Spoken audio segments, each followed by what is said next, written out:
பாபநாசம் சிவன் கோவிலில் ஒரு சிறப்பு பூஜையும் அன்னதானத்துடன் தொடங்கிய நிகழ்ச்சிகள், பல இடங்களில் அன்னதானம், நலத்திட்ட உதவிகள் வழங்குதல். இப்போது இங்கே இளைஞரணி சார்பாக திரு கந்தசாமி தலைவர் அவர்கள் முன்னெடுப்பில் இரத்த தான முகாமானது இங்கே நடைபெற்று கொண்டிருக்கின்றன.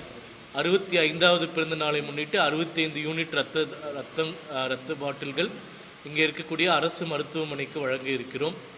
அதுபோக நாள் முழுக்க பல்வேறு நலத்திட்ட உதவிகள் வழங்கும் நிகழ்ச்சியும், இங்கே இருக்கக்கூடிய கிராமப்புற மக்களுக்கு ஈஸ்ராம் கார்டு வழங்கும் நிகழ்ச்சியும், அன்னதான நிகழ்ச்சி பல்வேறு இடங்களிலும் திரு நயினார் நாகேந்திரன் அவர்களுடைய சொந்த மாவட்டத்தில் ஏற்பாடு செய்யப்பட்டுள்ளன.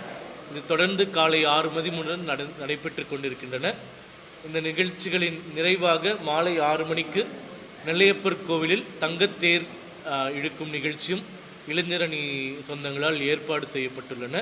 இந்த நிகழ்ச்சியில் மாவட்டத்தில் இருக்கக்கூடிய அனைத்து நிர்வாகிகளும், மண்டலில் இருக்கக்கூடிய நிர்வாகிகளும், இளைஞரணியின் மாநில துணைத் தலைவர் திரு அசோக் அவர்களும் மற்றவர்களும் சேர்ந்திருக்கிறார்கள். எங்களுடைய தலைவரின் பிறந்தநாள் விழாவானது சேவை மற்றும் ஆன்மீகம் இரண்டும் கலந்த ஒரு நல்ல நிகழ்வாக தமிழகம் முழுக்க நடைபெற்று கொண்டிருக்கின்றது என்பதை மகிழ்ச்சியுடன் தெரிவித்துக் கொள்கிறோம்.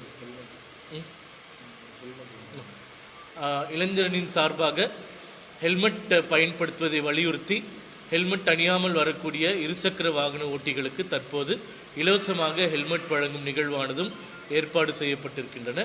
தொடர்ந்து மக்கள் சேவை செய்வதற்கு எங்கள் தலைவர் ஊக்குவித்துக் கொண்டே இருக்கின்றார். அதன் தொடர்ச்சியாக இது போன்ற நிகழ்வுகளை ஏற்பாடு செய்து வருகிறோம்.